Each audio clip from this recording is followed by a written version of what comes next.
neçə gündür demək olar bütün media orqanları 3-5 yarıçılpaq İranlı qızların şəkillərini paylaşır. Hamısı da yazır ki, İranda hicab qanunu ləğv olunub, hicab qanunun ləğvindən sonra İranda baş verən vəziyyət. Mənim işim yoxdur, bu qanun həqiqətən də ləğv olunub, ləğv olunmayıb. Bu məsələ ümumiyyətlə harda baş verib? Mən məsələnin bu tərəfi ilə maraqlanmıram. Məni narahat edən bilirsiniz nədir? Təsəvvür etsiniz, bir müsəlman cəmiyyəti hicabı kənara qoyur və yarıçılpaq vəziyyətdə geyinir. Digər müsəlman cəmiyyəti buna sevinir.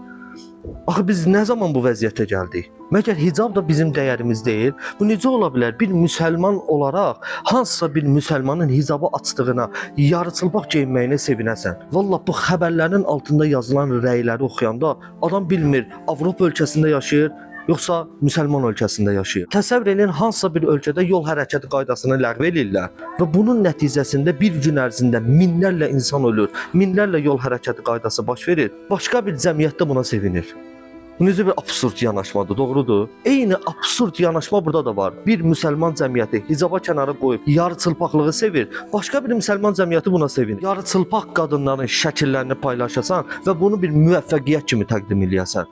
Bu bir müsəlmana yaraşar. Sənin o cəmiyyətdən problemin var ya yox, o başqa məsələdir. Amma ortada söhbət hicabdan gedir axı.